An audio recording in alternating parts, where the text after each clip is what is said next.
سيدنا محمد كما صليت على إبراهيم وعلى آل إبراهيم في العالمين إنك حميد مجيد. قال الله تبارك وتعالى في كلامه المجيد: أعوذ بالله من الشيطان الرجيم. بسم الله الرحمن الرحيم. الحج أشهر معلومات فمن فرض فيهن الحج فلا رفث ولا فسوق ولا جدال في الحج وما تفعلوا من خير يعلمه الله وتزودوا فإن خير الزاد التقوى واتقون يا أولي الألباب. اللہ تبارک و تعالی نے کلام مقدس کی ان آیات میں حج کے بارے میں ارشاد فرمایا ہے. جیسا الحمدللہ اس سے پچھلی آیات مبارک میں بھی آپ نے حج اور عمرے کے احکام پڑھے ہیں اور سنے ہیں، چونکہ قرآن مقدس نے حج کے احکام بھی مختلف مقامات پر ذکر فرمائے ہیں. سورۃ البقرہ میں بھی ارشاد فرمائے، ان کے علاوہ دیگر سورتوں میں بھی ارشاد فرمائے. سب سے پہلی چیز تاکہ سبق کا خلاصہ آپ کے ذہن میں آ جائے اور پھر بات سمجھنا جو ہے آسان ہوگی، سب سے پہلی بات تو اللہ نے یہ حکم دے دیا کہ للہ علی الناس حج البیت، کہ ہر صاحب طاقت پر زندگی میں ایک دفعہ حج فرض ہے. صاحب طاقت سے کیا مراد ہے کہ یعنی جو آنے جانے کا اپنے وطن سے لے کر مکہ مکرمہ مینا عرفات تک آنے جانے کا خرچہ رکھتا ہو، اس پر حج جو ہے فرض ہے زندگی میں ایک بار. جو طاقت رکھنے کے باوجود حج نہ کرے اس کے لیے بڑی سخت وعید ہے. جمہور ائمہ کے نزدیک تو وہ فاسق اور فاجر ہے، لیکن ظاہر لفظ یہ تقاضا کرتے ہیں کہ وہ کفر کے قریب ہے، کیونکہ اللہ نے بھی فرمایا وَمَنْ كَفَرَ فَإِنَّ اللَّهَ غَنِيٌّ عَنِ الْعَالَمِينَ. تو اللہ نے وہاں یہ لفظ نہیں فرمایا کہ جس نے سستی کی، غفلت کی، فرمایا کفرا، جس نے گویا انکار کیا، کفر کیا. اسی طرح یہ بات بھی یاد رکھ لیں کہ اللہ پاک نے یہ بھی آسانی فرما دی کہ حج فرض ہے، آدمی بوڑھا ہے تو حج بدل کرا لے، اپنی طرف سے کسی اور کو بھیج کے حج ادا کرا سکے. اس آیت کے بعد پھر احکام اللہ تبارک و تعالی نے بیان فرمائے کہ بھی حج ہوگا کہاں، تو اس کا بھی ذکر آپ نے پڑھ لیا کہ اللہ کے کعبے میں، چونکہ ان اول بیت وضع للناس. اور اسی طرح ایک آیت مبارک میں آیا وَأَذِّن فِي النَّاسِ بِالْحَجِّ يَأْتُوكَ رِجَالًا وَعَلَىٰ كُلِّ ضَامِرٍ يَأْتِينَ مِنْ كُلِّ فَجٍّ عَمِيقٍ. اللہ نے حضرت ابراہیم علیہ السلام کو حکم دیا جب کعبہ مکمل ہو گیا کہ اب لوگوں کو بلاؤ حج کے لیے آئے. تو حج کا مقام جو ہے وہ اللہ کا کعبہ ہے. مینا عرفات اسی کعبے کے تابع ہے. اب اس کے بعد پھر آیات میں آیا وَأَتِمُّ الْحَجَّ وَالْعُمْرَةَ لِلَّهِ، کہ تم جب حج کرو اور عمرہ کرو تو ان کو پورا پورا ادا کرو اللہ کے لیے. اب اس کے اقوال سارے جو ہیں الحمدللہ آپ پڑھ چکے. تو مقصد خلاصہ یہ ہے کہ جب آپ حج کریں، عمرہ کریں، ایک تو خالص اللہ کے لیے کریں، اس میں کوئی ریا، کوئی شرک، کوئی سمعت، شہرت نہ ہو. اور دوسری بات یہ ہے کہ جس چیز کا احرام باندھیں پھر اس کو پورا پورا ادا کریں. یعنی جو کام آپ نے، اس لیے اصول ہوتا ہے کہ ابھی مثلا آپ 2 رکعت نماز نفل پڑھنا چاہیں تو 2 رکعت نماز نفل ہے، لیکن جب نیت کر کے شروع کر لیں گے تو پھر واجب ہو جائے گی. اسی طرح آج کل مثلا عمرہ کرنا جو ہے ایک نفلی عبادت ہے، لیکن اگر آپ نے عمرے کا احرام باندھ لیا ہے تو پھر آپ پورا کریں، اس کو صحیح طریقوں سے ادا کریں. اور پورا کرنا کیا ہے؟ جو اللہ کے رسول کے احکام ہیں اس کے مطابق ادا کریں. حج تو زندگی میں ایک دفعہ فرض ہے، عمرہ ایک نفلی عبادت ہے، وہ فرض بھی نہیں، بعض ائمہ کے نزدیک واجب ہے اور بعض کے نزدیک سنت ہے. اور عمرہ جو ہے وہ سارے سال میں کسی وقت بھی ہو سکتا ہے، ما سوا ان 5 دنوں کے جن میں آپ نے حج پڑھنا ہے، ان کے علاوہ سارا سال جب چاہے کوئی آدمی میقات سے احرام باندھ کے عمرہ کر سکتا ہے۔ عمرے کے اندر مختصر احکام کیا ہوتی ہیں کہ آپ نے غسل کیا، 2 رکعتیں پڑھی، احرام کی 2 چادریں باندھی اور لبیک اللہم لبیک پڑھتے ہوئے آپ کعبہ شریف میں آ گئے، طواف کیا، طواف کے بعد صفا مروہ دوڑے اور بالوں پہ اس طرح پھروایا اور احرام کھول دیا، عمرہ پورا ہو گیا۔ اب اس کے ساتھ اللہ نے اسی آیت میں ایک اور مسئلہ بیان فرمایا جس کو کہتے ہیں احصار۔ کیا مانا کہ تم نے عمرے کا احرام باندھ لیا یا حج کا احرام باندھ لیا اور پھر تم روک دیے گئے، مانا دشمن نے روک دیا، یا روک دینے کا مانا یہ بھی ہوتا ہے کہ بیماری نے روک دیا، یا روک دینے کا معنی یہ بھی ہوتا ہے کہ مثلا تمہارے کاغذات غلط ہو گئے اور اب تمہارا اس سال آنا جو ہے وہ مشکل ہو گیا۔ تو اب مسئلہ یہ نہیں ہے کہ بس تم 2 چادریں اتار لو اور کپڑا پہن لو کہ بھائی بس ہمیں جہاز نہیں ملا، سیٹ کینسل ہو گئی، اب ہم کیا کریں، جب ملے گی پھر احرام باندھ لیں گے۔ تو یہ کوئی بچوں کا کھیل نہیں ہوتا کہ جب چاہا باندھ دیا اور جب چاہا 2 چادریں اتار کے پھینک دی۔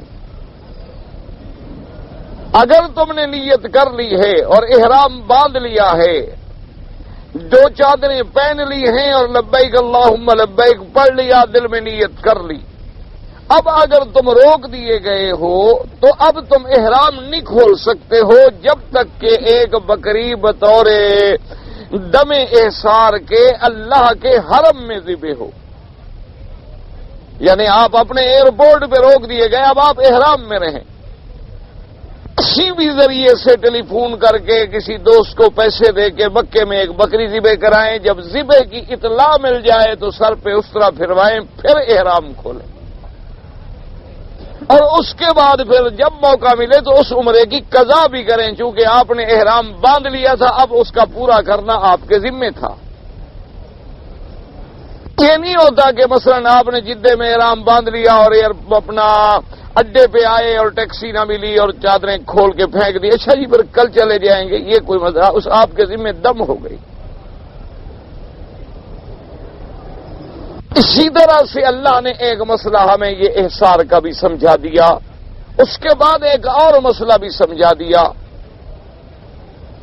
کہ اگر کوئی آدمی احرام کی حالت میں ہے، بیمار ہے، مجبور ہے اور اس کو کوئی ایسا کام کرنا پڑ گیا ہے جو احرام کے خلاف ہے، مثلا احرام کی حالت میں بال مڈانا، بال کٹانا سب ناجائز ہیں، لیکن بیماری ایسی ہو گئی کہ اس کو مجبوراً بال کٹوانے پڑ رہے ہیں، تو اب وہ کیا کرے؟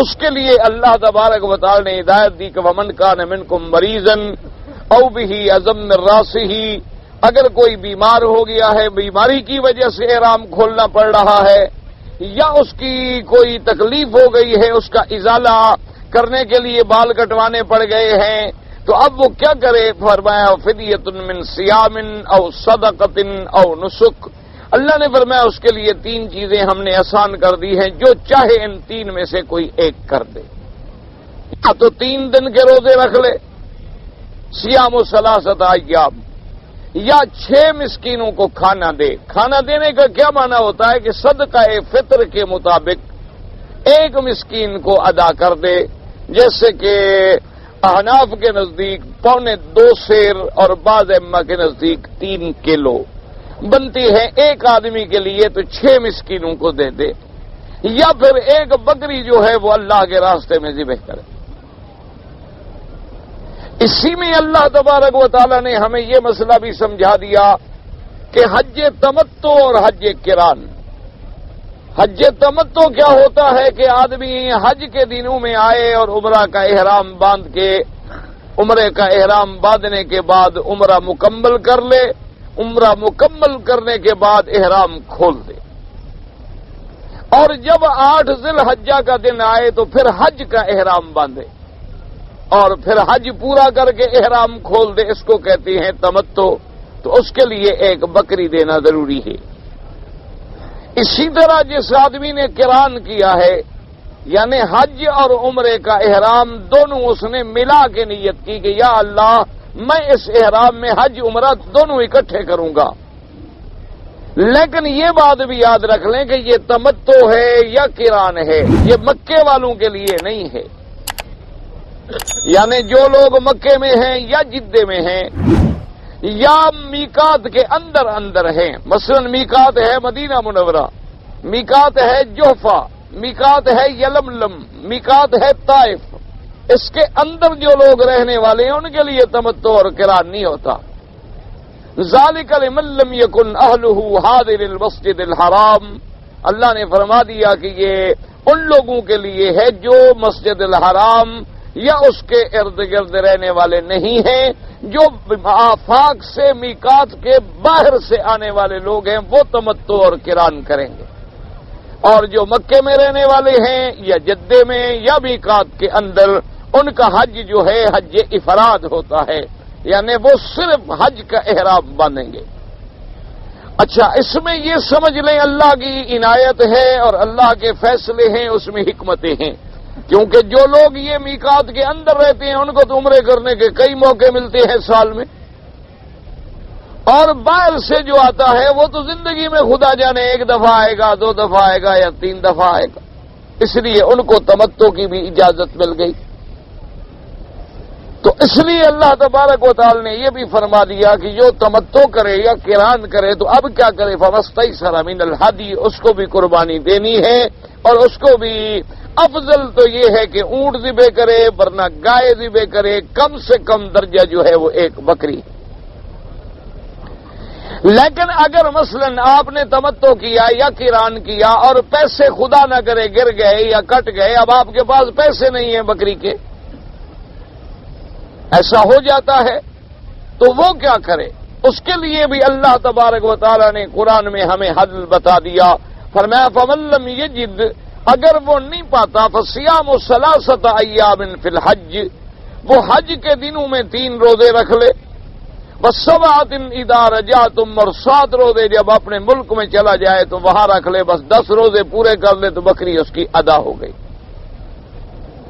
اچھا، وہ 3 ایام فی الحج میں روزے رکھنے کا کیا معنی ہے؟ 3 روزے، یعنی یا تو یوں کرے کہ 7، 8، 9 کا روزہ رکھ لے، اور امام ابو حنیفہ رحمۃ اللہ علیہ فرماتے ہیں کہ افضل یہ ہے کہ اب حج کا بھی احرام باندھ لے، تاکہ صحیح معنوں میں اس کے روزے حج کے دنوں میں بھی ہوں اور حج کی حالت میں بھی ہوں، کیونکہ اللہ فرماتے ہیں صیام 3 ایام فی الحج، اور فی جو ہے ظرفیت کے لیے ہے، تو اس لیے وہ فرماتی ہیں کہ بھئی 7، 8، 9، یا مثلا آپ 1، 2، 3، 3، 4، 5، 6، 5، 6، 7 ذی الحج کہ آپ روزے رکھ لیں، اور جب احرام سے فارغ ہو جائیں اپنے وطن میں چلے جائیں تو پھر آپ کو 7 روزے رکھ کے تلک عشرۃ کاملہ، آپ نے یہ 10 روزے پورے کرنے ہیں۔ اس کے بعد اللہ تبارک و تعالی نے جنرل ہدایت دی کہ اصل بات کیا ہے کہ واتقوا اللہ، اپنے دلوں میں اللہ کا ڈر پیدا کرو۔ جب تک اللہ کا ڈر پیدا نہیں ہوگا نہ حج سے کوئی فائدہ ہے نہ عمرے سے کوئی فائدہ ہے۔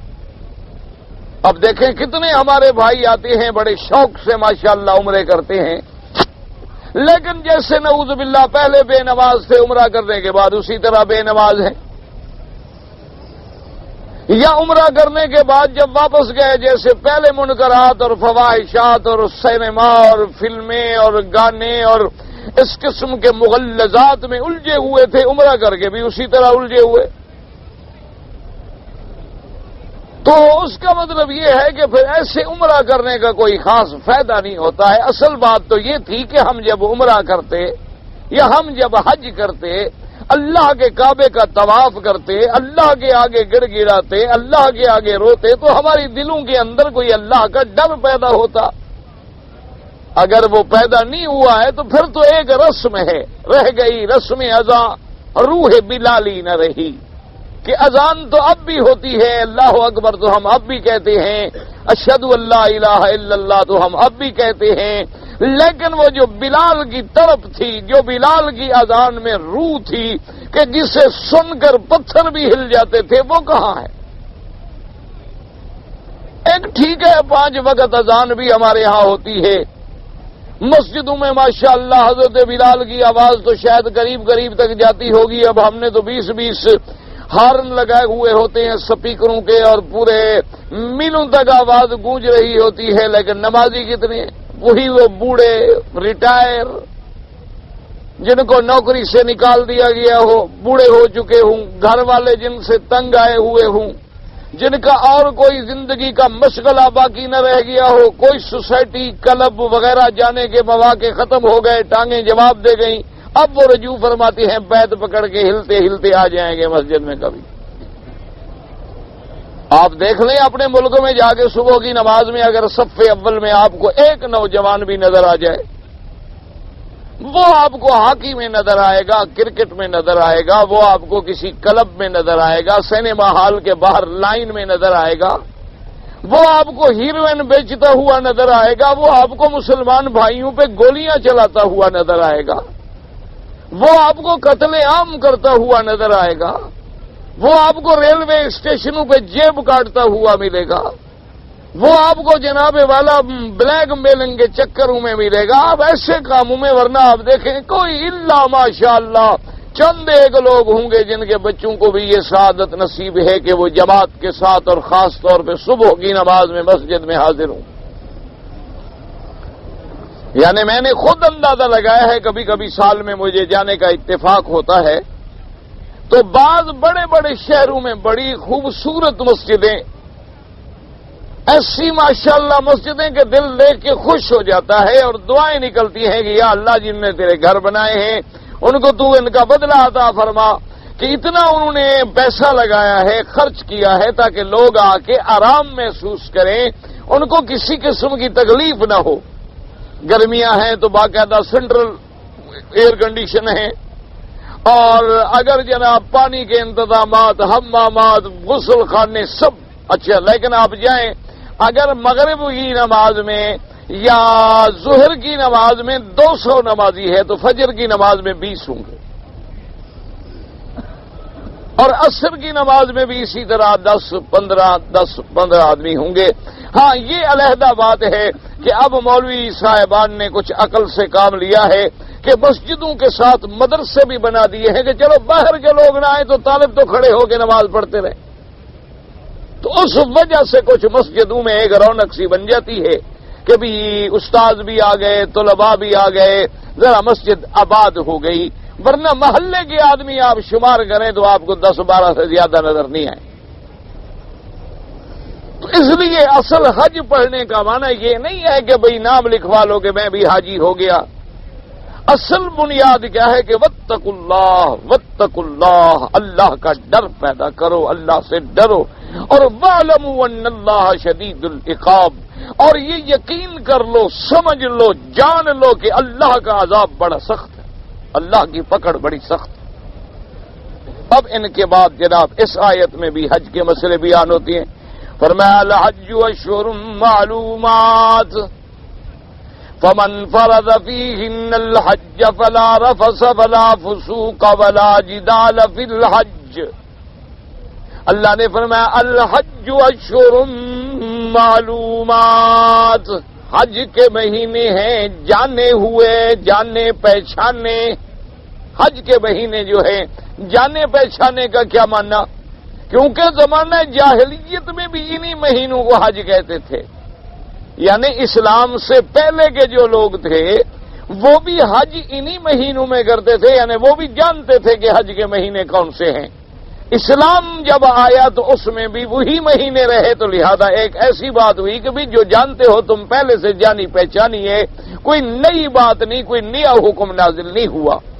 اس لیے فرمایا الحج اشہر معلومات، اشہر شہر کی جمع ہے، اور شہر کہتے ہیں مہینہ، اشہر ہو گئے جمع کا صیغہ مہینے، اور مہینے کتنے ہیں؟ شوال، ذی القعدہ اور ذی الحجہ کے 10 دن۔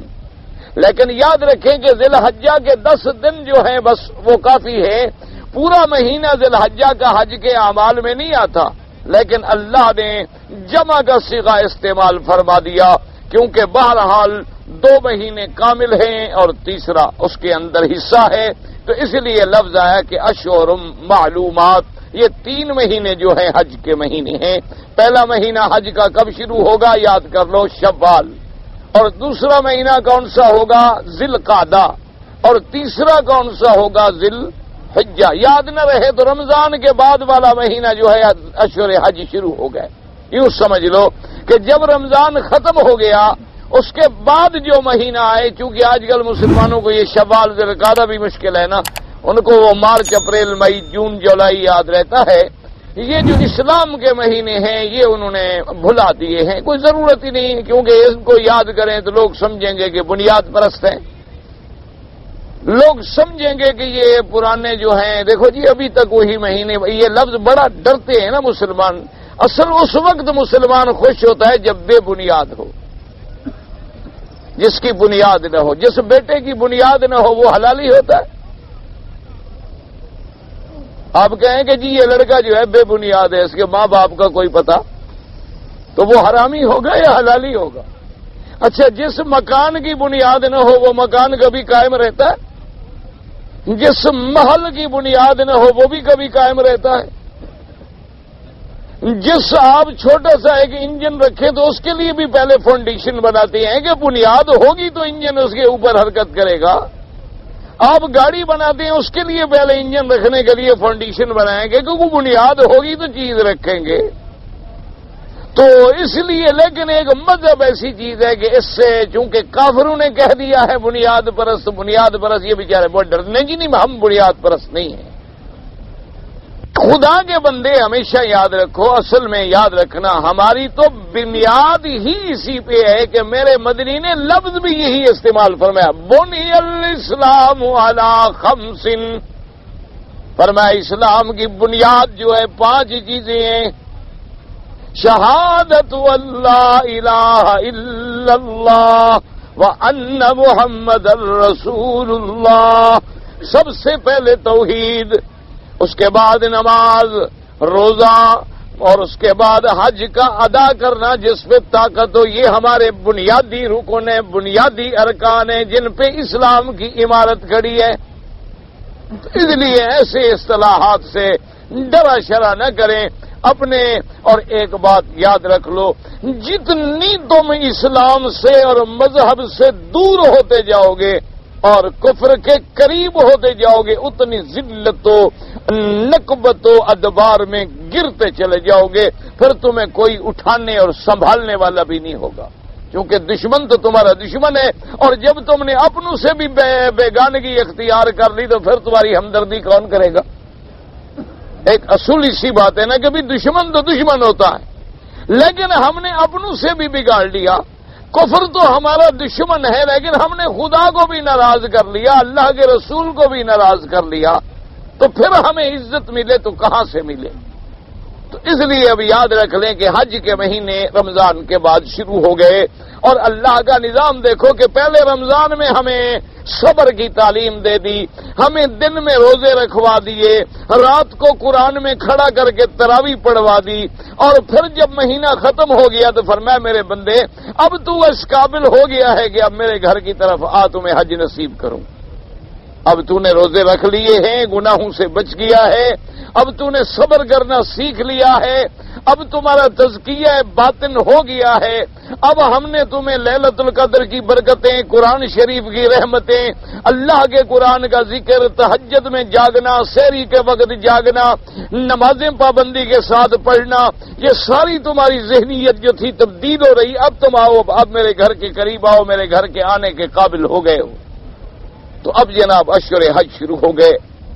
اللہ نے فرمایا کہ جس پہ حج فرض ہو جائے اور احرام باندھ لے، یوں سمجھیں تو اس کو چاہیے کہ ان 3 چیزوں سے بچے، فلا رفث ولا فسوق ولا جدال فی الحج، ایک رفث، ایک فسوق اور ایک جدال۔ یاد رکھ لیں کہ رفث کا معنی ہوتا ہے کہ مثلا میاں بیوی کا ملنا یا ایسی بات کرنا جو بات شہوانیت کے ابھارنے والی ہو، یہ سب رفث میں شامل ہے۔ یعنی بوسہ، بوسو کنار اور ایسی ایسی شہوت کی باتیں کرنا کہ آدمی کے جذبات جو ہیں وہ بھڑک اٹھیں، یہ سب رفث میں شامل ہے۔ تو اللہ نے فرمایا کہ سب سے پہلے تو یہ بات دیکھ لو کہ جب احرام باندھ لیا، حج شروع ہو گیا تو اب رفث نہیں ہوگا۔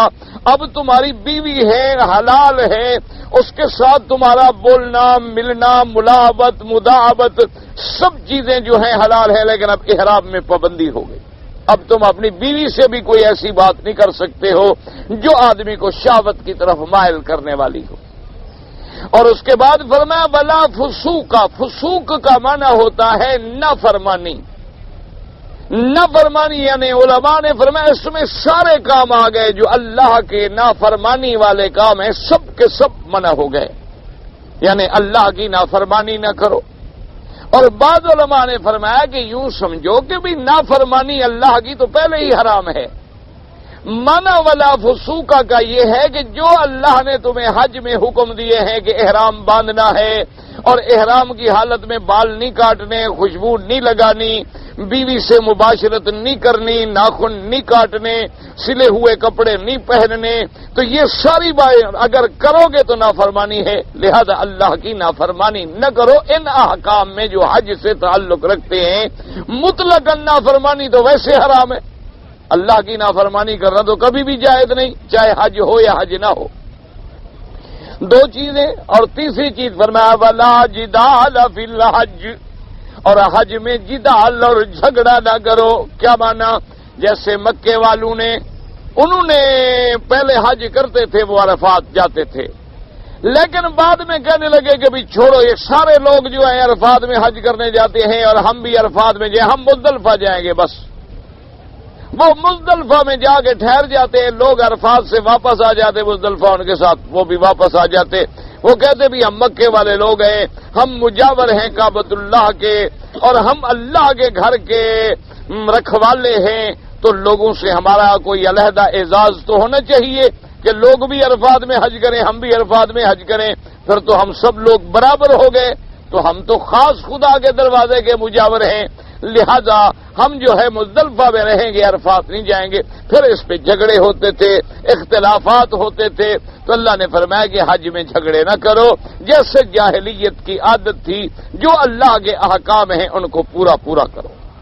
اور بعض علماء نے فرمایا کہ ولا جدال فی الحج کا معنی یہ ہے کہ سفر میں قدرتی بات ہے کہ آدمی سفر میں کچھ تھک جاتا ہے، کچھ چڑچڑا بھی ہو جاتا ہے، اور سفر میں لڑائی کا امکان زیادہ ہوتا ہے۔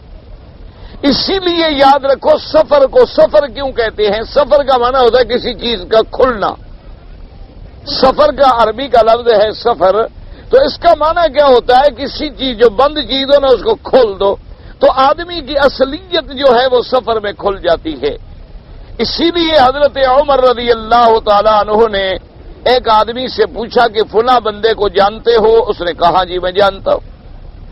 آپ نے کہا کیا وہ تمہارا ہمسایہ ہے؟ انہوں نے کہا جی ہمسایہ تو نہیں ہے۔ آپ نے کہا اس کے ساتھ تم نے کبھی سفر بھی کیا ہے؟ انہوں نے کہا حضرت سفر بھی نہیں کیا، ویسے میں جانتا ہوں۔ پھر تم کیا جانتے ہو؟ آدمی کا پتہ تو تب چلتا ہے کہ جب ہمسائے رہو کچھ عرصہ، پھر تمہیں پتہ لگے گا کہ حضرت صاحب جو ہے ماشاءاللہ یہ کتنے پہنچے ہوئے بزرگ ہیں۔ کیوں؟ دور سے تو آدمی دیکھتا ہے نا جی ماشاءاللہ تسبیح ہاتھ میں ہے، اور اللہ کے فضل سے کپڑا اوپر ڈالا ہوا ہے، اور ماشاءاللہ داڑھی مبارک بھی رکھی ہوئی ہے، اور اس کے بعد جناب مسجدوں کی طرف بھی جا رہے ہیں، تو اب آدمی ظاہراً فیصلہ یہی کرے گا سبحان اللہ حضرت ہمارے مرشد تو پہنچے ہوئے ہیں۔ لیکن قریب رہو تو پھر پتہ چلے گا نا کہ خلاف شرع شیخ تھوکتا نہیں اور اندھیرے اجالے میں کبھی چوکتا نہیں۔ جب قریب رہو گے تو پھر پتہ لگے گا کہ حضرت صاحب کیا ہے۔ دور سے تو ہر آدمی کہے گا جی مولوی صاحب ہیں ماشاءاللہ، حرم میں پڑھاتے ہیں، درس دیتے ہیں۔ کیوں؟ اب قریب کا کیا پتہ ہے؟ اسی طرح جب تک آدمی سفر نہ کرے تو کیا پتہ لگے؟ سفر میں بڑے بڑے کھل جاتے ہیں۔ تو اس لیے حکم تھا کہ جب سفر کرو گے تو لازمی بات ہے حاجی کے ساتھ لڑ سکتا ہے، اور کیونکہ سیٹ پہ، کرسی پہ، جہاز میں، بس میں، خیمے میں، مینا میں حاجیوں کے لیے احوال ایسے پیدا ہو جاتے ہیں، اللہ تبارک و تعالیٰ معاف کرے، کہ بہت بڑا امتحان ہے کہ آدمی حج میں آئے اور لڑے نہ۔ تو اس لیے اللہ نے فرمایا کہ ولا جدال فی الحج، حج میں لڑائی بھی نہ کیا کرو، برداشت کرو، حلم سیکھو، تحمل سیکھو۔ وہ جو رمضان المبارک میں ہم نے تمہیں سبق پڑھایا تھا کہ سامنے شربت بھی پڑی ہے تو نہ پینا، پانی بھی رکھا ہے تو نہ پینا جب تک میرا حکم نہ ہو جائے، سورج نہ ڈوب جائے، تو اس صبر کو بھول گئے ہو؟ اس صبر پہ عمل کرو، اب لڑائی نہ کرو حج میں۔ اچھا اب جناب دیکھیں کہ اللہ نے قرآن میں لفظ کیسے فرمائے، فرمایا فلا رفث ولا فسوق ولا جدال فی الحج۔ بظاہر قرآن کے ان لفظوں سے معنی نفی ہے کہ لا رفث ولا فسوق ولا جدال، یعنی رفث نہیں، جدال نہیں اور فسوق نہیں، نفی، حالانکہ مراد نہی ہے۔ تو اللہ نے یہ نہیں فرمایا کہ لا ترفسوا ولا تفسقوا ولا تجادلوا، حالانکہ معنی تو یہ ہونا چاہیے تھا نا کہ بھئی تم شہوت والی باتیں نہ کرنا، تم نافرمانی والی باتیں نہ کرنا، تم جھگڑے والی باتیں نہ کرنا۔ یہ تو کہا کہ لا رفث نہیں، فسوق نہیں، جدال نہیں ہے، نفی بمانے نہ یہ تو معنی یہ تھا کہ مانا تو یہ ہے کہ یہ ساری چیزیں تو باہر بھی منع ہے، لیکن حج کے دنوں میں تو گویا ان کا وجود ہی نہ ہو، گویا کہ یہ اتنا دور ہو جائے تم سے کہ یہ پائی ہی نہ جائیں۔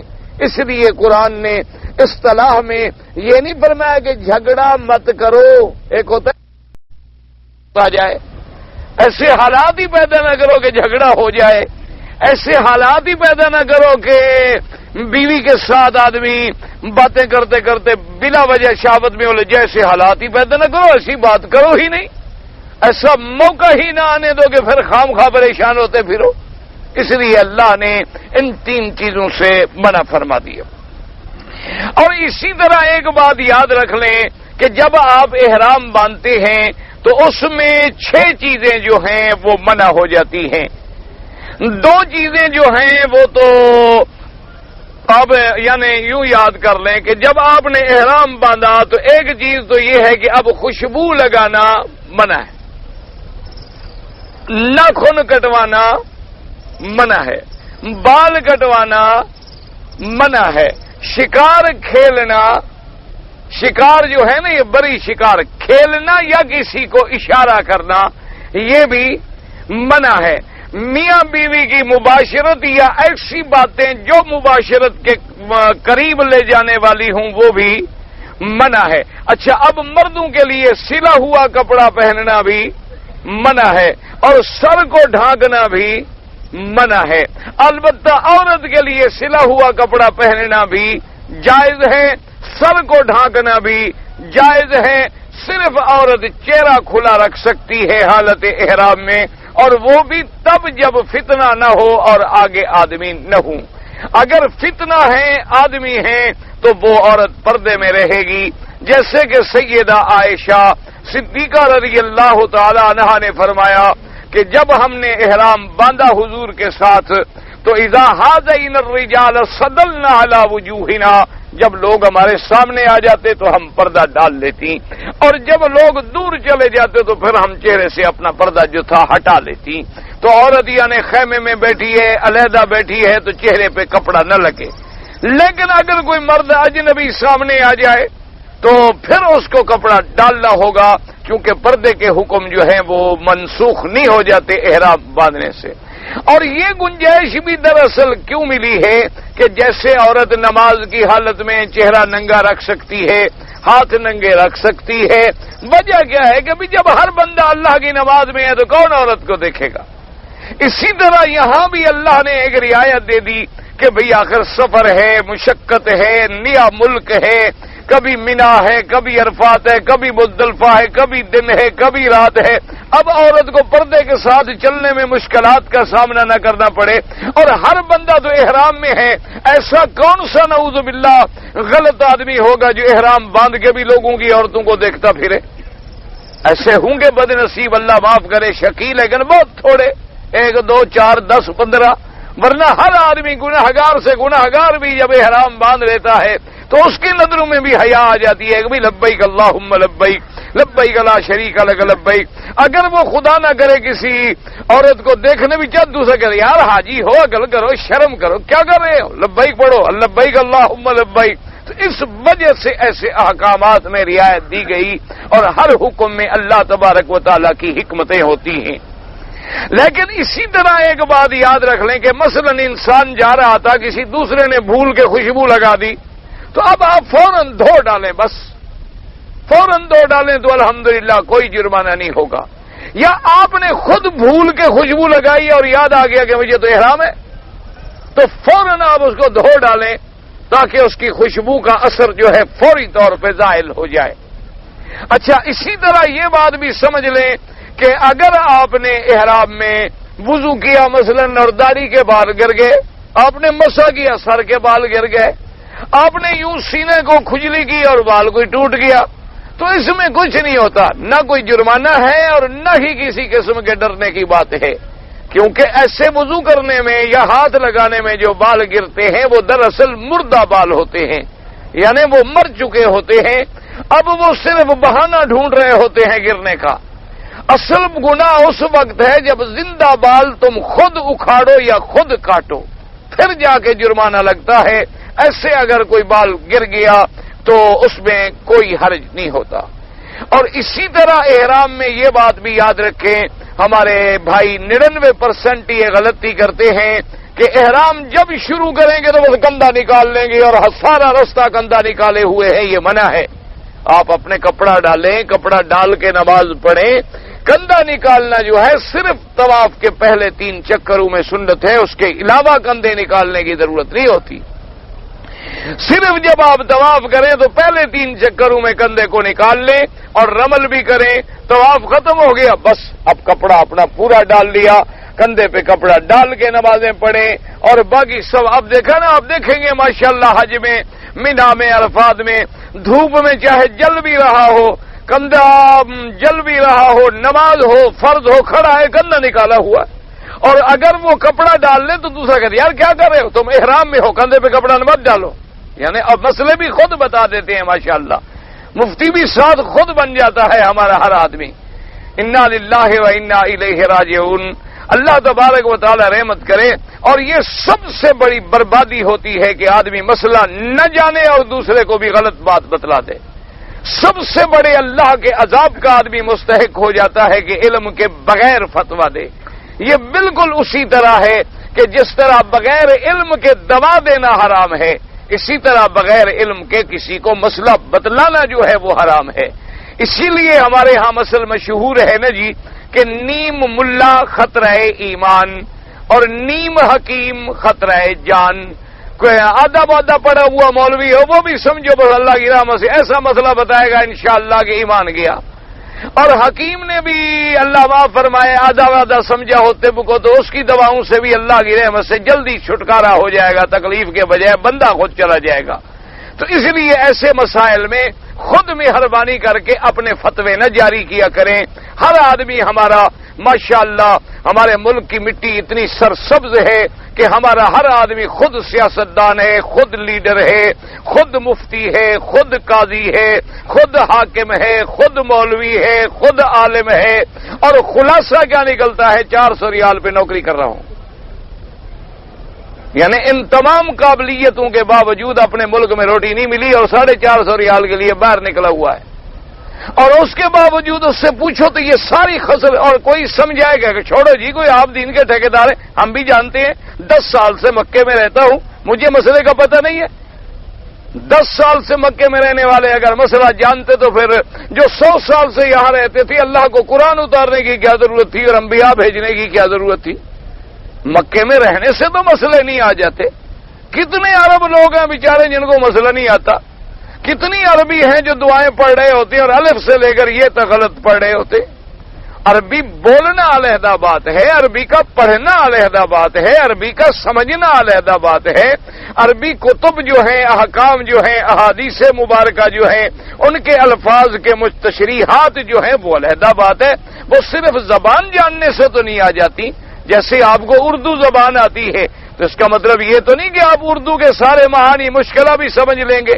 آپ اردو کے قواعد اور گرامر اور اس کے ضوابط جو ہیں ان کو بھی جانتے ہوں گے. سب زبان بولنا علیحدہ بات ہے، اس کے قواعد پر مطلع ہونا جو ہے وہ علیحدہ بات ہے. اس لیے اللہ پاک نے یہ فرما دیا کہ ان 3 چیزوں سے بچو. اور فرمایا وما تفعلوا من خیر یعلمہ اللہ. اللہ نے فرمایا میرے بندو جو تم اچھا کام کرتے ہو، بھلائی کے کام کرتے ہو، سب کو اللہ جاننے والے، دیکھنے والے، علم والے. تمہارا ایک ایک حرکت، ایک ایک سکون اللہ کے علم میں ہے. اچھا آگے ایک اور مسئلہ بیان کیا، وَتَزَوَّدُوا فَإِنَّ خَيْرَ الزَّادِ التَّقْوَىٰ. وَتَزَوَّدُوا کا معنی اپنے حج کے لیے سفر کا سامان بھی ساتھ رکھو. یعنی اصل وجہ کیا تھی کہ کچھ لوگ یمن کے اس زمانے میں، میرے مدنی سرکار کے زمانے میں کچھ لوگ تھے، وہ جب حج پہ آتے تھے تو کوئی سامان وامان نہیں لے آتے تھے. جب ان سے پوچھا جاتا کہ بھائی کیا بات ہے حج پہ جا رہے ہیں اور سامان نہیں ہو، کہتے کمال ہے، ہم اللہ کے گھر پہ جا رہے ہیں، اللہ کے مہمان بن کے جا رہے ہیں، ہمیں کیا ضرورت ہے سامان رکھنے کی. وہاں سے تو جناب یہ جوش کر کے نکل آتے اور جب مکہ مدینہ پہنچتے پھر بھیک مانگ کے گزارا کرتے. تو یہ چیزیں جو ہیں یہ بھی شریعت میں حرام ہیں. اور اسی سے یہ مسئلہ نکلا کہ کوئی آدمی یہ کہے کہ میں اسباب پہ عمل نہیں کروں گا اور میں اللہ پہ توکل والا ہوں، میں بڑا متوکل ہوں، تو یہ اسلام کا مخالف ہے. یہ کوئی توکل نہیں ہے کہ تم بیٹھے رہو کہ جی میں پانی نہیں پیوں گا، کیوں جی میرا اللہ پہ توکل ہے. تو انشاءاللہ آپ 48 گھنٹے کے بعد بے رحمت اللہ فوت ہو جائیں گے اللہ کی رحمت سے. یہ توکل کر کے ذرا دیکھ لو کبھی کسی وقت. کوئی ذرا زیادہ ڈھیٹ ہوگا تو ایک دن اور نکال لے گا. اچھا اسی طرح آپ کہیں جی ہمارا تو توکل ہے، ہم نے کھانا نہیں کھانا، بالکل اللہ پہ توکل، اللہ خود کھلاتا جی، پرندوں کو نہیں کھلاتا، کیڑے مکوڑے کو نہیں کھلاتا، ہم اس کے بندے ہیں، خود ہمارے منہ میں ڈالے گا. یہ اسلام کے خلاف. اسلام کہتے ہیں اسباب پہ عمل کرو، پانی پی لو، لیکن عقیدہ یہ رکھو کہ پیاس بجھانے والا میرا اللہ ہے. کھانا کھا لو لیکن عقیدہ یہ رکھو کہ بھی روٹی کے پیدا کرنے والا بھی، اس کے نفع دینے والا بھی میرا اللہ ہے. اگر وہ نہ چاہے تو میں غذا کھاؤں اور بیمار ہو جاؤں، میں غذا کھاؤں اور بدہضمی ہو جائے، میں غذا کھاؤں اور میرے لیے الٹا نقصان کا ذریعہ بن جائے. اسی لیے علماء نے سکھایا. یہ بزرگی نہیں ہوتی جیسے آج کل ہمارے بعض لوگ جو ہے نا جی وہ ایسے صوفی بن جاتی ہیں کہ بس ٹھیک ہے جی بیٹھ جاؤ کسی قبر پہ یا کسی مسجد میں، بس تم اللہ کرتے رہو، سارے لوگ کماتے رہیں اور تمہیں کھلاتے رہیں. یہ ناجائز ہے، یہ کوئی صوفی نہیں ہوتے، یہ سب ڈھونگ ہے. اگر ایسی بات ہوتی تو پھر میرے مدنی محمد مصطفیٰ تجارت کرتے. حضور صلی اللہ علیہ وسلم اپنی لکڑیاں اپنے ہاتھ سے کاٹتے. حضور صلی اللہ علیہ وسلم گھر میں چولہا جلانے کے لیے آگ خود جلاتے، کپڑا پھٹ جاتا تو سلائی خود فرماتے. کیوں؟ تعلیم دی امت کو کہ یہ سارے کام کرو گے تو تب محمد مدنی کے غلام بنو گے. یہ نہیں ہے کہ تم کہو گے بس ہم لوگوں کے دروازوں پہ بیٹھے رہیں گے، لوگ کما کے ہمیں کھلاتے رہیں. یہ سب چیزیں ناجائز ہیں، ان کی اسلام اجازت نہیں دے. کہ جی ہم تو حج پہ جا رہے ہیں، سبحان اللہ، بس اللہ کا گھر ہے اور اللہ کا گھر ہے اور مقصد یہ ہے جب مکے میں پہنچیں گے تو بھیک مانگیں گے. آپ دیکھیں کتنے لوگ ہیں ماشاءاللہ. آپ طواف کریں نا جی، اگر 200 آدمی عمرے والا ہے نا تو 250 بھیک مانگنے والا ہے. تجربہ کر لیں، آپ تجربہ کر کے گن لیں ماشاءاللہ تو آپ کو اندازہ ہو جائے گا. تو یہ چیزیں اسلام میں منع ہیں. اسلام نے حکم دیا وَتَزَوَّدُوا، آزاد سفر رکھو، اپنے سفر کے لیے اسباب رکھو، پیسہ دولت ضرورت کی سب چیزیں ساتھ رکھو. ہاں اس کے بعد یہ یقین رکھو کہ اصل خرچہ، اصل تمہارا زاد سفر کیا ہے؟ وہی اللہ کا ڈر. جب تقویٰ ہوگا، اللہ کا ڈرنا ہوگا تو پھر جو ہے تمہارے لیے سارے مسئلے جو ہیں ہم آسان کر دیں گے. وَتَزَوَّدُوا فَإِنَّ خَيْرَ الزَّادِ التَّقْوَىٰ وَاتَّقُونِ يَا أُولِي الْأَلْبَابِ. اور پھر اللہ نے حکم دیا وَاتَّقُونِ، اللہ سے ڈرو، اللہ سے ڈرو عقل والو. اگر تم عقل والے ہو تو پھر اللہ سے ڈرو. ہر وقت ڈر کا حکم کیوں دیا؟ یاد رکھو کہ حج میں چونکہ مرد عورتیں نہ بھی چاہیں تو اکٹھے ہوتی ہیں، قبرے میں اکٹھے، طواف میں اکٹھے، صفا مروہ میں اکٹھے، مینا میں اکٹھے، بسوں میں اکٹھے. اس لیے اللہ پاک بار بار فرماتے ہیں واتقوا اللہ واتقوا اللہ، اللہ سے ڈرو، اللہ سے ڈرو، اللہ سے ڈرو، اللہ کا خوف دل میں پیدا کرو، کیونکہ حالات ایسے ہیں کہ اختلاط بڑھ جاتا ہے، عورتیں مرد اکٹھے ہیں، بسوں میں اکٹھے ہیں، ایئرپورٹ پہ اکٹھے ہیں، طواف میں اکٹھے ہیں، صفا مروہ میں اکٹھے ہیں، جمرات پہ اکٹھے ہیں۔ اچھا پھر حاجیوں کے ماشاءاللہ بیچارے نئے نئے آتے ہیں، کسی کا پرس بھول گیا، کسی کا بٹوا گر پڑا، سامان ملنے کا چوری کا بڑا اندیشہ ہے، اس لیے اللہ نے بار بار ہمیں ڈرایا ابھی اصل بات میرا ڈر پیدا کرو، جب دل میں میرا ڈر پیدا ہو جائے گا پھر گناہوں سے خود بخود بچ جاؤ گے۔ اللہ پاک آپ کو بھی اور مجھے بھی اپنا ڈر نصیب فرمائیں۔ کہتے ہیں جی مسجد میں داخل ہو جائے، جماعت میں تھوڑی دیر رہ جائے، باتھ روم جانے کی ضرورت ہو تو آپ کیا کریں؟ ایک تو حدیث میں باقاعدہ مسئلہ مشہور ہے کہ اگر آپ کو پیشاب یا حمام جانے کا سخت تقاضا ہے تو آپ جماعت کے لیے نہیں، آپ فوراً حمام جائیں۔ اس کی وجہ یہ ہے کہ پھر تمہاری نماز تو نہ ہوئی، تمہارا خیال دوسری پیشاب کی طرف ہی رہے گا، پھر نماز تو نہ ہوئی، تم نے تو ساری نماز کو نعوذ باللہ اپنی حاجت بنا دیا۔ اس لیے حکم ہے کہ تم جاؤ، پہلے اپنی حاجت پوری کرو، پاک صاف ہو کے وضو کر کے آؤ، پھر کوئی دوسری جماعت مل جائے گی اس میں شریک ہو جاؤ۔ حضرت بی بی عائشہ کی وفات کیسے ہوئی؟ جیسے سب کی وفات ہوتی ہے، ان کا مزار جنت البقیع میں ہے۔ حضرت عائشہ اور حضرت علی کی جنگ ہوئی، بالکل ہوئی، جنگ جمل، اور منافقین نے سبائیوں نے کرائی، دونوں ماں بیٹیوں کا کوئی قصور نہیں تھا، دونوں نے صلح بھی فرما لی تھی، لیکن منافقین نے وہ جنگ کرا دی۔ حضرت عائشہ نے امام حسن کے جنازے پر تیر برسائے، کیوں؟ کیا تکلیف؟ ان کو کیا تکلیف تھی؟ ان کو کیا تکلیف تھی کہ وہ حضرت حسن کے جنازے پہ تیر برسائیں؟ اچھا، اور پھر یہ ہے تو یہ تمہارے ملنگ کہاں تھے جب حضرت حسن کے جنازے پہ تیر برستے رہے؟ ہمارے لیے لڑنے کے لیے رہ گئے یہاں؟ نہ تو انہوں نے حضرت حسن کے جنازے کو تیروں سے بچایا، نہ حضرت حسین کو بچوں کو شہید ہونے سے بچایا، نہ حضرت علی کی خلافت کا کوئی مسئلہ حل کیا، نہ فتح لے کے ان کو دیا، یہ صرف ہمارے لڑنے کے لیے رہ گئے شریف۔ صرف جھوٹی روایات اور جھوٹے قصے لکھنے کے لیے۔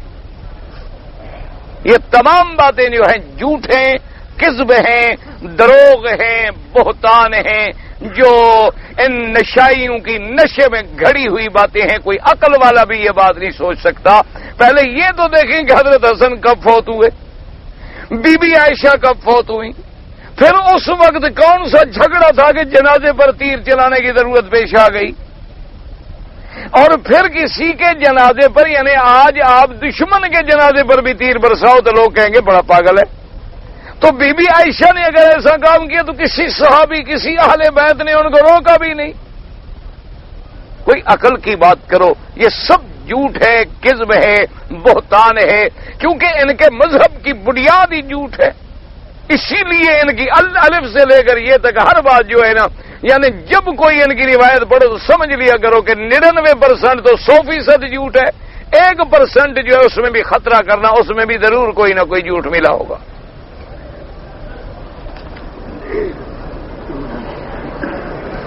پتہ نہیں کیا جی، آج کل ترقی یافتہ ممالک بھی پتہ نہیں کیا سراغ لگانے میں کامیاب نہیں ہو سکے ہیں، یاجوج ماجوج کے۔ ترقی یافتہ ممالک جو ہیں کیا کوئی وہ فوق الفطرت انسان ہو جاتے ہیں؟ یہ تو اتنے بڑے جاہل ہیں ترقی یافتہ ممالک کہ ایک دوائی بناتے ہیں، 2 سال کے بعد کہتے ہیں خبردار استعمال نہ کرنا، ایسے کینسر ہوتا ہے۔ تو اتنی عام قومیں ہیں۔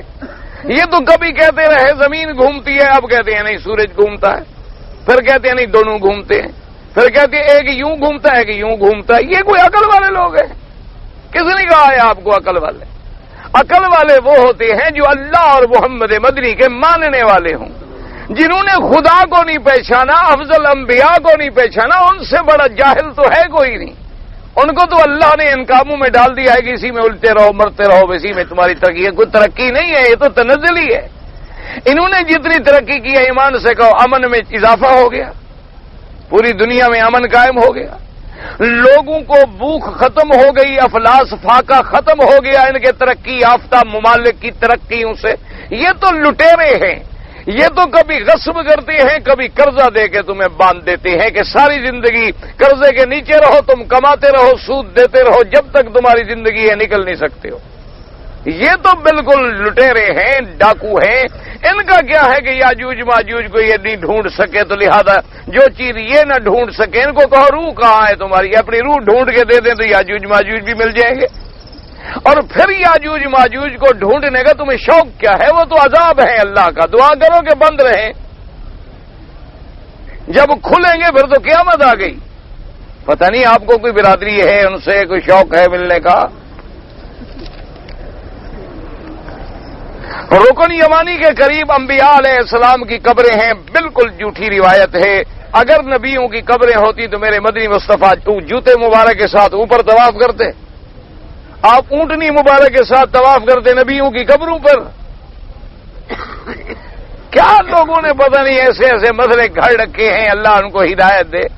بھئی حضور نے فرمایا خبردار کہ تمہارے پاؤں انگارے پہ آ جائیں، لیکن کبھی قبر پر پاؤں نہ رکھنا، قبر کی بے حرمتی نہ کرنا، قبر میں جوتے کے ساتھ نہ چلنا، قبر پہ ٹیک لگا کے نہ بیٹھنا، قبر کو سرانہ بنا کے نہ سونا، قبر کو سامنے سجدے کی جگہ نہ بنانا، قبر پہ روضہ نہ بنانا۔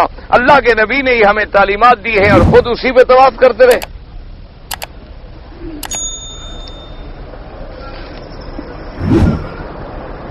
کہتا ہے جی جب آدمی تعزیت کے لیے جائے تو جو آدمی آتے ہر آدمی دعا مانگتا ہے، ضروری نہیں ہوتا کہ ہر دفعہ ہاتھ اٹھائیں، بس اتنی کہہ دیں عزم اللہ اجرکم، بھئی اللہ تمہارا ثواب بڑھا دے، اللہ تم کو صبر کی توفیق دے۔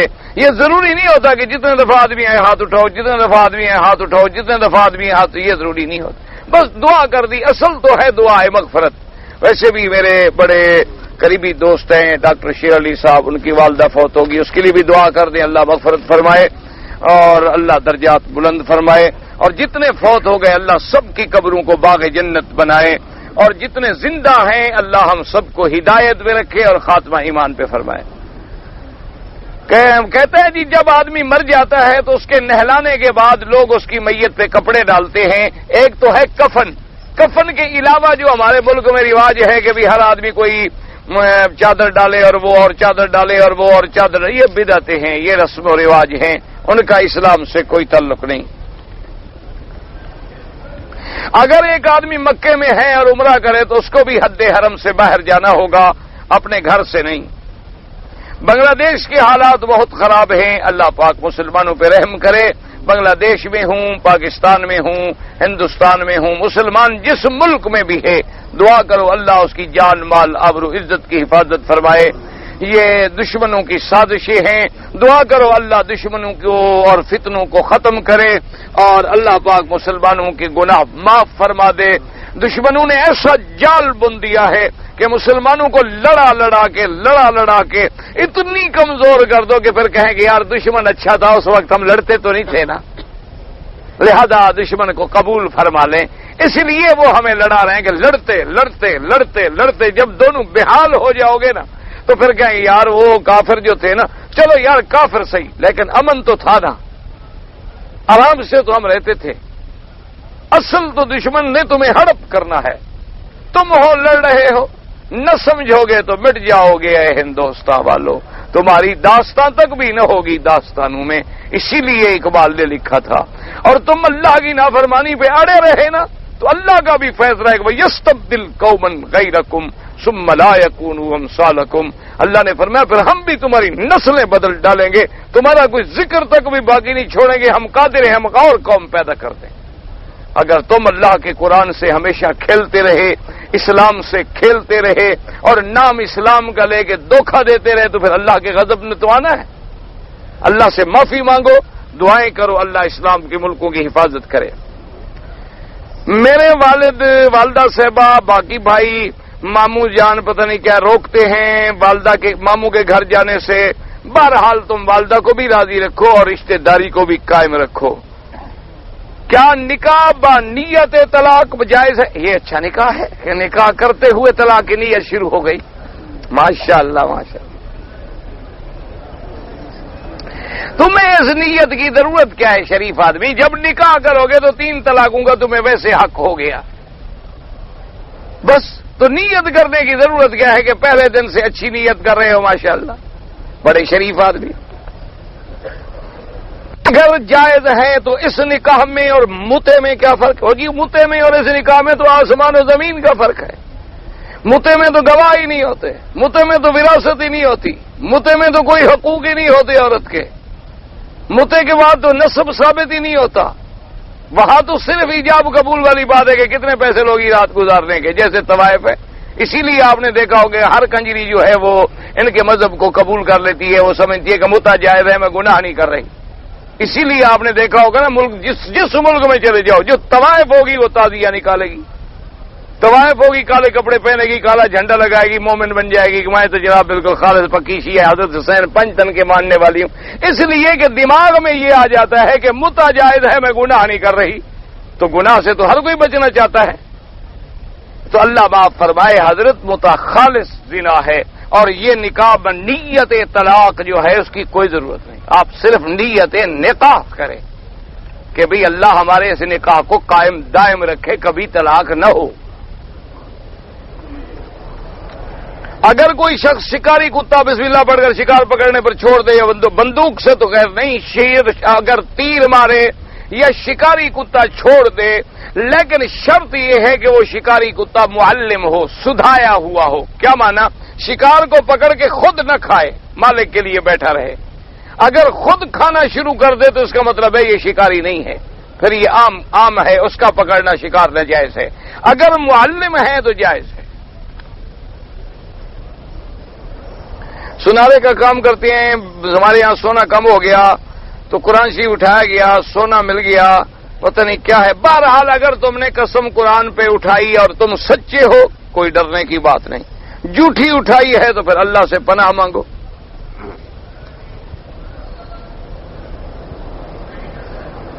اگر کافروں سے جنگ کر کے کافروں کا مال ملا غنیمت میں، عورتیں ملی کنیز میں، تو پھر اس باندی کو بھی نکاح کیا جائے، کوئی ضروری نہیں، نکاح کرو گے تو وہ آزاد ہو جائے گی، وہ باندی نہیں رہے گی۔ تو بغیر نکاح کے بھی وہ جو حصے میں آئے گی وہ حلال ہوگی۔ لیکن جب تم جہاد کرو گے، تم کوئی ایسے بہادر کہاں ہوگے جہاد کرو، خیر میرے اللہ، تم کو باندیاں ویسے مل جاتی ہیں، جہاد کی ضرورت نہیں۔ اگر میں نماز فجر میں آیا، امام صاحب سجدہ صاف کر چکے تھے، تو میں کیا کروں؟ اب آپ نے جب آیت ہی نہیں سنی تو آپ سجدہ صاف کیوں کریں؟ آپ نے آیت سنی نہیں، آپ اس وقت امام کے پیچھے تھے ہی نہیں۔ کسی قابل تعظیم شخص کے قدم چومنا جائز ہے؟ نہیں، صرف آتا ہے حضور صلی اللہ علیہ وسلم کے بعد صحابہ سے عمل، لیکن اب اسی میں ہے کہ لوگ پھر غلب میں پڑتے ہیں، کسی کے آگے جھکنا، کسی کے پاؤں کو چھونا، کسی کے پاؤں پہ سر رکھ کے چومنا، یہ سب چیزیں منع ہیں۔ اگر کوئی شخص سفر کی نیت سے گھر سے نکلا، اذان ہو گیا تو اب قصر کرے وہی دروازے پر، اپنے گھر کے دروازے۔ بھائی اللہ کے بندے، باہر تو نکلو شہر سے، سفر شروع تو ہو تمہارا۔ جب تک اس شہر کے مکان باقی ہیں ابھی تو تم شہر سے نہیں نکلے، تم اپنے گھر سے نکلنے کے بعد شکایت، یعنی مثلا یہاں سے نکلو تو جب مکے کا آخری مکان ہے گا پھر تم نکلو گے شہر سے۔ یہ تھوڑا ہے کہ یہاں سے نکلے تو ہم شہر سے نکل گئے۔ مدینے میں کام کرتے تھے، کمپنی نے ٹرانسفر کر دیا، مکے آتے ہوئے احرام نہیں باندھا۔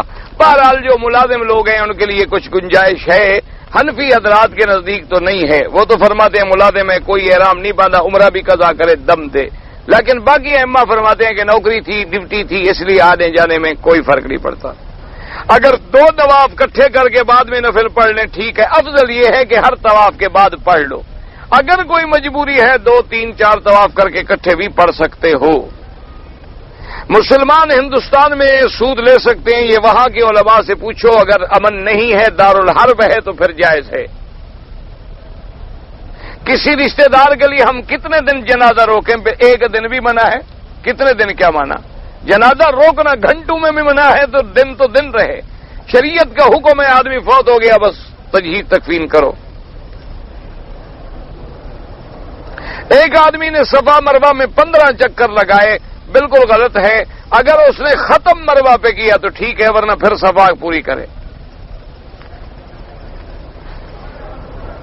اگر آدمی اپنا حج ادا کر لیا اس کے بعد نفلی حج افضل ہے یا نفلی عمرہ؟ نفلی حج افضل ہے، اس میں کوئی شک ہے؟ اللہ توفیق دے. کتنے وقفے کے بعد جب اللہ توفیق دے. لڑکیوں کی تعلیم کے بارے میں جی اسکولوں اور کالجوں میں ہوتی ہے، جہاں مخلوط تعلیم ہے وہاں تو پڑھانا حرام ہے، یعنی لڑکے اور لڑکیاں جہاں اکٹھے پڑھتی ہوں وہاں تو حرام ہے. اگر لڑکیوں کا علیحدہ مدرسے ہیں، لڑکوں کے علیحدہ ہیں، تو تعلیم دینا لڑکی کو منع نہیں ہے.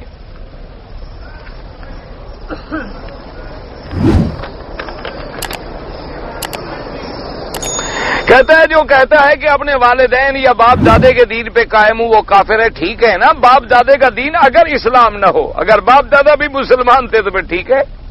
یہ مانا تھا کہ مکے والے کہتے تھے کافر کے بھی تم بت کیوں پوجتے ہو؟ نے کہا یہ ہمارا باپ دادا پوجتا تھا. یہ مراد ہے، سمجھا کرو بات. ہے کہ آج کل کے جو پیٹ ہیں یا پیر ہیں وہ عورت سے پیدا نہیں ہوئے.